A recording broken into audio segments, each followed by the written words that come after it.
Hello, boxing fans around the world. Thanks for joining me once again here on Talk and Fight, another episode of Boxing News Today. And let's start off, unfortunately, with a bit of sad news emanating out of the Philippines. It seems a young boxer has died tragically after a bout in the ring. Bantamweight prospect Kenneth Agano has passed away, aged just 22. On Saturday, May 6th, the Filipino from General Santos City boxed in an 8-round bout against Jason Facularan. Agano won on points, but collapsed in his corner during the announcement of the results at the Imus Sports Gymnasium in Cavite in the Philippines. The card was promoted by his countryman and national hero Manny Pacquiao as part of a weekly boxing TV program called Blow by Blow. Agano was taken from the venue to the Imus Doctors Hospital. The fighter was placed into a coma after brain hemorrhage was discovered. Pacquiao covered all of Agano's medical costs. But again, sadly, the young man lost his life just 4 days later. On Facebook, the 23-year-old Facularan mourned the passing of his opponent, saying, "I didn't expect that this will happen. When we do our best, why does it happen to us? Sorry that it happened. I hope you're in a good place."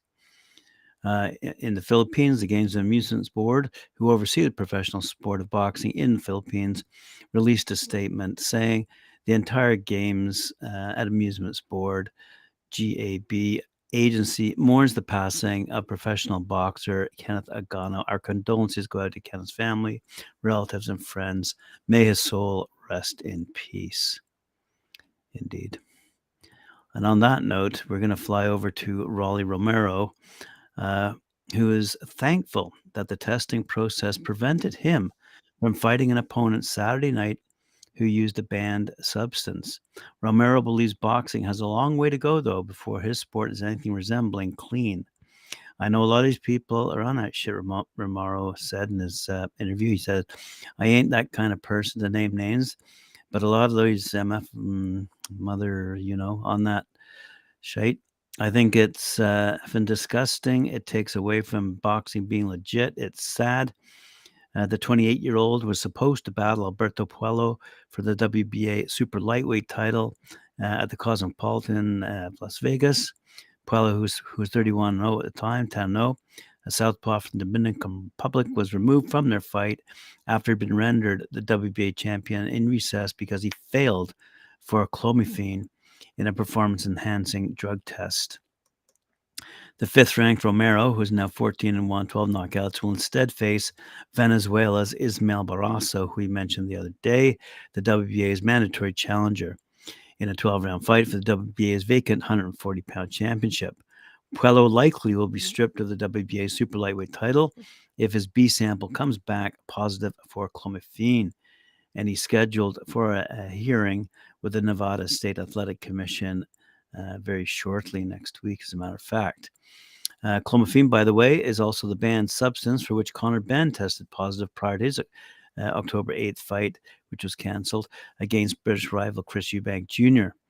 As we all know, it's commonly prescribed to women who struggle with infertility, but can act as a performance enhancer in male athletes because it increases testosterone in the body. Anyway, going back to Romero condemned Puello and anyone else who uses PEDs, performance-enhancing drugs, because they put their opponents' lives at even more risk in what is already a dangerous sport, tagging onto what our previous story was about. Said Romero, "It's just cheating and it's half-assed shit. This is not normal sport. It's not. Oh, I'm going to play basketball. Maybe my worst would be to twist my ACL, or maybe soccer. No, I'm going to punch you in the face and leave you brain dead. That PD shit is no joke because you're literally harming somebody's health. It's not like other sports. In other sports, you get caught with that stuff. It's a joke. If you get caught in boxing that shit, you shouldn't be able to box ever again, because at that point, you're hurting somebody's health. You could kill somebody. People die in boxing all the damn time." Anyway, Romero will fight this upcoming Saturday for the first time since rival Gervonta Tank Davis stopped him in the 6th round of their lightweight fight last May 28th over the Barclays Center in Brooklyn, New York. The North Las Vegas native is listed by some sports book as a 14-1 favorite to beat Barrasso, who is now 40 years old. Also, Cuban contender Francis Bartolome will oppose Omar Juarez on that fight in a 10-round co-feature. This three-bout broadcast will begin a 12-round WBA super lightweight elimination match between Uzbekistan's Batir Ahmadov, 9-2, and Chicago's Kenneth Sims Jr., 19-2-1, with 7 knockouts. And that was all courtesy of Keith Idek over at BoxingScene.com. Anyway, as well, let's move along here to Janibek Almkanuli, who has taken aim at 2 rivals who he says are avoiding him. The Kazakh defends his world middleweight title, by the way, this Saturday night against Canada's own Steven Butler over in California. 13 fights unbeaten. The 30-year-old has barely put a foot wrong so far, but craves the big fights that have so far eluded him. He says, I'll give all the credit to Steven Butler for accepting this fight. It's a division full of ducks. But Butler is a true warrior. I know he'll come to fight, and we'll give the fans a great show. Alam Hakduli spoke following a training session as part of final preparations for his 14th fight. Then came his attack on 2 individuals who are in need of a marquee fight themselves. He says, Demetrius Andrade gave up his title to avoid fighting me. He ran 8 pounds up the scale. He is the ultimate duck. Jaime Munguia turned down a shot at the title to fight weaker opposition. They are the 2 ducks, but I am the champion now. I called out the division's other champions, but they didn't answer. Butler answered the call. I'm fighting Saturday to prove a point. I will knock out Butler in devastating fashion, he said. The middleweight division runs through me now. I'm here to stay. While the other champions continue not to fight, I will challenge the best and knock out everyone in my path. Now, speaking of knocking out people, let's talk about Tyson Fury and his promoter, Frank Warren. Frank Warren remains keen on getting Tyson Fury back in the ring this summer, but time and the lack of suitable opponents are not on his side. Negotiations for an undisputed world heavyweight title fight between Fury and Alexander Usyk fell through earlier this year, with each side blaming the other. The 34-year-old fought twice in 2022, beating Dillian White and Derek Chisora.